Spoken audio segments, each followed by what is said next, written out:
नमस्कार दर्शक मित्रों, एस्ट्रो साइंस चैनल में मैं आचार्य दुर्गा प्रसाद शास्त्री आप सभी का स्वागत करता हूं। इस चैनल में विविध प्रकार के वीडियो बनाए जाते हैं और जो आपके उपयोगी होते हैं, समाज के उपयोगी होते हैं, साथ ही में हर प्रकार के ज्योतिषीय समाधान होते हैं। अगर आपको भी कोई सवाल है या कोई प्रश्न है तो निश्चित हमें आप फ़ोन से भी बता सकते हैं या हमारी कमेंट बॉक्स में अपनी कमेंट भेज सकते हैं। अगर आपने हमारे चैनल को सब्सक्राइब नहीं किया तो ज़रूर एक बार कर दीजिए। जो पहली बार इसमें जुड़ रहे हैं उन्हें विशेष है कि आप एक बार ज़रूर सब्सक्राइब करिए।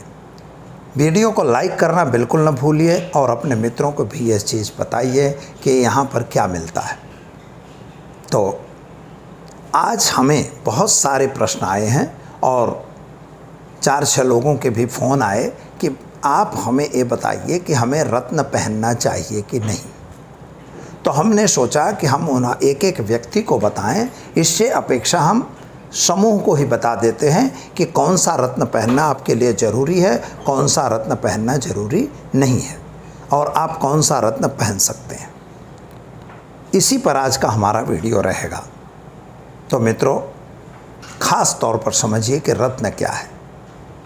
जैसे कहा गया है, मंत्र मणि औषधि नाम अचिंतोयम प्रभावः। मंत्र का, मणि का और औषधि का अचिंत प्रभाव होता है। कभी कभी छोटी सी दवाई आपके सारे रोगों को मिटा सकती है और कभी कभी बड़ी बड़ी इंजेक्शन और बड़ी बड़ी दवाइयाँ कुछ नहीं कर सकती। हमने देखा है कि छोटा सा रत्न पहन लिए, बिल्कुल आपका ठीक ठाक हो गया। जैसे रुद्राक्ष के बारे में बताया तो रुद्राक्ष आप पहन लिए, ठीक हो गया। किसी ने यंत्र बना के आपको दिया, आप यंत्र रख लिए, ठीक हो गया। कोई छोटे से मंत्र हैं, बहुत बड़े मंत्र भी नहीं होते, सामान्य मंत्र का प्रयोग करिए, आपका बिल्कुल कंप्लीट हो जाएगा। मंत्रों के बारे में भी वीडियो बनाऊंगा मित्रों, वो आप देखिएगा, बड़ा अच्छा लगेगा। लेकिन अभी मैं जो बताने जा रहा हूँ वो रत्न के बारे में। तो वास्तव में रत्न क्या है? तो रत्न जो है वो पृथ्वी में, जैसे हमने देखा है, छित जल पावक गगन समीरा पंच रचित यह अदम शरीरा। यह जो हमारा शरीर है 5 तत्वों से मिला हुआ है। इसी तरह से जो हमारी ज़मीन है, धरती है, तो धरती माना बहुरत्ना वसुंधरा। हमारी धरती बहुत रत्नों से भरी हुई है। यहाँ आप देखिए तो आरसपान का पत्थर भी मिलेगा, ग्रेनाइट का भी पत्थर मिलने वाला है। और आप अगर जाएंगे तो हीरा भी ज़मीन से ही निकलता है। उसको इंग्लिश में, मतलब हमारे साइंस की भाषा में तो उसे क्या कहते हैं, कार्बन। कार्बन मतलब कोयला। तो हीरे को हम कोयला कहते हैं, लेकिन कोयला समझ के कोई फेंक नहीं सकता। इसी तरह से मानिक होता है। तो मानिक जो है वो क्या है, रूबी जिसे कहते हैं। तो मानिक जो है वह वास्तव में वह भी एक पृथ्वी से ही निकलता है, बाहर से नहीं निकलता। फिर मूंगा, वह वैसे वनस्पति जन्य है यह मूंगा, फिर भी वह भी पृथ्वी से ही निकलता है। पन्ना वह भी पृथ्वी से निकलता है। हीरा वह भी पृथ्वी से निकलता है। गोमेद वह भी पृथ्वी से निकलता है। ट्रैक्टाइस वह भी पृथ्वी से निकलता है। यानी जितने रत्न हैं, मोती समुद्र में मछली से निकलती है। तो यह सब चीज़ें जो हैं मित्रों, यह उपयोगी होंगी तभी निकल रही हैं। ईश्वर ने हमें जो बना के दिया है, प्रकृति ने जो हमें बनाया है, हम जरूर प्रकृति को अपने ऐसे दुश्मन समझते हैं और उसके दुश्मन समझ के उसके पेड़ों को काट देते हैं, उनकी स्थिति को बिगाड़ देते हैं। हमारी ज़रूरी है, हमें उपयोगी है तो हम उसे बांध देते हैं। नदियों के पानियों को बांध दिया गया, हमें ज़रूरी है क्योंकि खेती के लिए चाहिए, लेकिन खेती के चाहिए, बाढ़ से बचने के लिए चाहिए, लेकिन उनकी जो ओरिजिनलिटी थी हमने उसको ख़त्म किया है। तो जो हम प्रकृति पर आक्रमण कर रहे हैं, जैसे हमने बड़े सुपरसोनिक विमान बना लिए हैं, रॉकेट बना लिए हैं, बड़े बड़े फाइटर प्लेन बना लिए हैं। आप ये समझिए, आज हिमालय की स्थिति को देखें तो वहाँ पर उड़ने वाले फाइटर प्लेनों की जो गर्मी है, उन गर्मी की वजह से होता क्या है कि पूरे हिमालय में हड़कंप मचा हुआ है, ग्लेशियर टूट रहे हैं, बाहर का भी ग्लेशियर टूट रहा है। तो कारण क्या है कि वहाँ पर जो स्थिति है, ओजोन लेयर भी टूट रहा है, ऐसी एक रिपोर्ट है। तो यह सब प्रकृति से दुश्मनी है, अथवा प्रकृति से हम लोग दुश्मन हो रहे हैं या प्रकृति के हम लोग दुश्मन बने हुए हैं। और प्रकृति हमसे दूर होती जा रही है। तो जो रत्न मिल रहे हैं वह भी प्रकृति से मिलते हैं। अब हम मूल बात पर आते हैं कि वास्तविक रूप से रत्न कौन सा पहनना चाहिए और कौन सा नहीं। आपकी अगर रत्न की बात होती है तो सामान्य रूप से कुंडली देखी जाती है। जन्म कुंडली को देख के रत्न पर आप डिसीजन ले सकते हैं। जैसे मान लीजिए कि आपकी कुंडली का लग्न 1 नंबर है, तो 1 नंबर लग्न हुआ, 1 नंबर का मतलब हुआ मेष।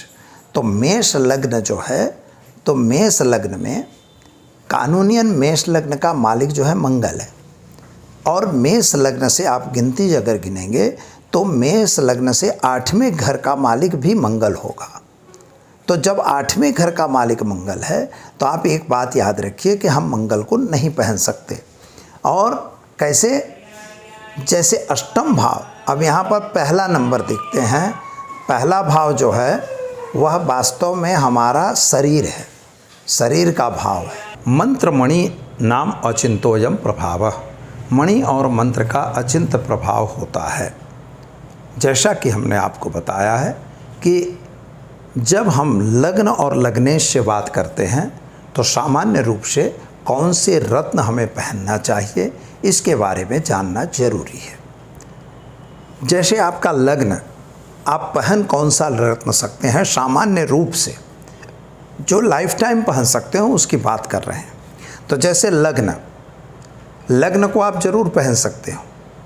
फिर चतुर्थ भाव यानी केंद्र में चतुर्थ भाव, और इसके बाद दशम भाव, इनको आप बिल्कुल पहन सकते हो। फिर लग्न और त्रिकोण वाला यानी कि पंचम भाव, और पंचम भाव के साथ आप नवम भाव, इसको आप पहन सकते हो। ऐसा शास्त्र में छूट दी गई है, यानी कौन सा रत्न पहनेंगे इसके बारे में बताया है कि इन रत्नों को हम पहन सकते हैं। तो लग्न को, चौथे भाव को, 5वें भाव को, 9वें भाव को और 10वें भाव को, इन 5 स्थानों को हम पहन सकते हैं। लेकिन हम दूसरे भाव को और 7वें भाव को बिल्कुल नहीं पहन सकते, क्योंकि वह मारक भाव है। दूसरे भाव को और 7वें भाव को मारक कहा गया है। 6ठा भाव आपके रोग का भाव है, 8वां भाव आपकी मृत्यु का भाव है, एक्सीडेंटल योग का भाव है, और 12वां भाव आपके खर्च का भाव है। तो इसे भी हम नहीं पहन सकते, इसे भी पहनने के लिए शास्त्र ने वर्णित नहीं किया है।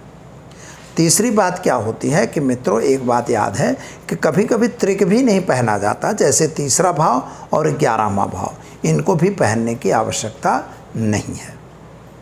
अब यहाँ पर एक सवाल होता है कि जैसे कोई पंचम भाव है और तीसरे भाव का, पंचम भाव का या 10वें भाव का मालिक है 11वें का, तो ऐसी स्थिति में आप त्रिक को पहन सकते हो। कोई 9 भाव का है और तीसरे भाव का है तो पहन सकते हो, कोई केंद्र का है, त्रिक का है तो पहना जा सकता है, ऐसा भी एक जगह मिलता है। लेकिन सामान्य रूप से आपको जो है लग्न को पंचम भाव, चतुर्थ भाव, नवम भाव, दशम भाव को ही पहनना चाहिए। अब यहाँ एक बहुत स्पष्टता कर दूं, जो मुझे प्रश्न पूछा है, जिन्होंने, जिस लड़की ने प्रश्न किया है उनकी बात हो रही है। तो वहाँ पर एक बात ये होती है कि जैसे मान लीजिए कि आप कोई रत्न पहन रहे हैं, तो लग्नेश, जैसे मान लीजिए मैंने बताया मेष लग्न है, तो मेष लग्न का अष्टमेश जो है वो वृश्चिक लग्न हुआ, 8वां भाव। तो मेष का मतलब हुआ मंगल, और 8वें का मंगल है, तो 8वां मृत्यु भाव है, इसलिए हम मंगल नहीं पहनाएंगे। लोग पहना देते हैं, भाई लग्नेश पहनो आप बादशाह बन के घूमोगे, पर ऐसा नहीं होता। वो व्यक्ति को बहुत कुछ सहन करना पड़ेगा। जैसे मान लीजिए 8 नंबर लग्नेश है और 6ठा नंबर 1 नंबर आएगा, वह भी मंगल आएगा, तो 6ठा नंबर रोग है, और आप में लग्न कौन है? वृश्चिक है, तो वृश्चिक में मंगल पहना जाएगा। लेकिन अगर आप मंगल पहनते हैं तो बीमार अगर हैं, मान लीजिए स्वस्थ लड़का पहनता है तो उसको ऐसा कोई तकलीफ नहीं होगी, लेकिन अगर बीमारी थोड़ी शुरू होगी तो वह बीमारी कंट्रोल में होना मुश्किल होगा। इसलिए ऐसा कोई भी रत्न नहीं पहनिए कि जो लग्न का मालिक हो, या और लग्न के साथ वह दूसरे भाव का मालिक हो, या जैसे शनि लग्न में 10 नंबर है तो दूसरे भाव का मालिक 11 नंबर होगा। दूसरे भाव का मालिक 10 नंबर है और तीसरे का भी 11 है, तो शनि बिल्कुल नहीं पहना जाएगा। ये हम अलाउ नहीं करते, शास्त्रोक्त रीत से यह गलत है। तो फिर भी लोग पहनाते हैं, बड़े आराम से पहनता है और लोग पहनते हैं। कुछ लोगों ने ऐसा एक योजना बना रखी है कि भाई लग्न पहनिए, पंचमेश को पहनिए, और आप लग्न, पंचमेश और नवेश यानी भाग्येश, इसको त्रिकोण बना के पहनिए, तीनों के रत्नों को पहनिए।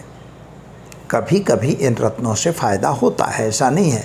कब होगा ये आपको बता देता हूँ। जब आपकी उन्हीं की दशा अंतरदशा कहीं चलती होगी, उस समय आपको वो पॉजिटिविटी देगा, लेकिन इसके बाद वो पॉजिटिव नहीं रहेगा। तो हमें तो जो पहनना है, तो लग्न का जो मालिक है और पंचम का मालिक और नवम का मालिक, दशम का और चतुर्थ का। जैसे 4 नंबर पे 5 नंबर पड़ा हुआ है यानी सूर्य पड़ा हुआ है, तो आप बिल्कुल बेधड़क सूर्य को पहन सकते हैं। अगर आपके भाग्य में 4 नंबर पड़ा है तो भाग्येश यानी चंद्रमा को आप पहन सकते हैं। पर 5 नंबर आपका कौन हुआ? सूर्य, यानी दशमेश आपका सूर्य हुआ। अब सूर्य दशमेश हुआ और पंचमेश भाग्य का चंद्रमा है, तो चंद्रमा और सूर्य दोनों नहीं पहनना चाहिए, क्योंकि एक गर्म है और एक ठंडा है, इसलिए आपको तकलीफ होने वाली है। उससे कोई बहुत बड़ा फ़ायदा आप नहीं प्राप्त कर सकते। अतः यह सोच के रत्न को धारण किया जाता है कि जैसे मान लीजिए 5 नंबर में, अब 5 नंबर का मालिक हुआ 4 नंबर। 5 नंबर के में मालिक में कौन बनता है? 4 नंबर यानी चंद्रमा। तो बुध बना 6 नंबर, पर बुध 6ठे स्थान का मालिक हुआ, तो बुध आप नहीं पहन सकते, चंद्रमा भले पहनो। कभी कभी गुरु और चंद्रमा को पहन के गज केसरी योग लोग बनाते हैं, पर वह भी आपको यह देखना होगा कि गुरु आपका कहीं द्वितीय भाव का, तीसरे भाव का, छठे भाव का, 8वें भाव का या 12वें भाव का मालिक तो नहीं है। अगर गुरु वहाँ का मालिक होगा तो आपको बिल्कुल पहनना जरूरी नहीं है। यानी इस तरह से मित्रों, आप रत्न का चयन करिए, और आप नहीं आता तो हमें कुंडली पे आप भेजिए, अपनी कुंडली भेजिए, मैं आपको रत्न सजेस्ट करूँगा। हमारा नीचे दिए गए फ़ोन नंबर पर आप ज़रूर डिटेल भेज सकते हैं।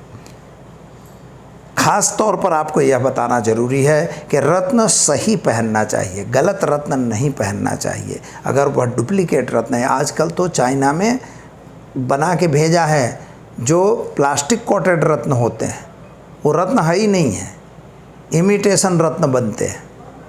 कभी कभी गुरु के लिए लोग बहुत से ले लेते हैं, लेकिन उसी में क्या होता है कि गलत रत्न धारण करने से उतना बड़ा फ़ायदा नहीं मिलता।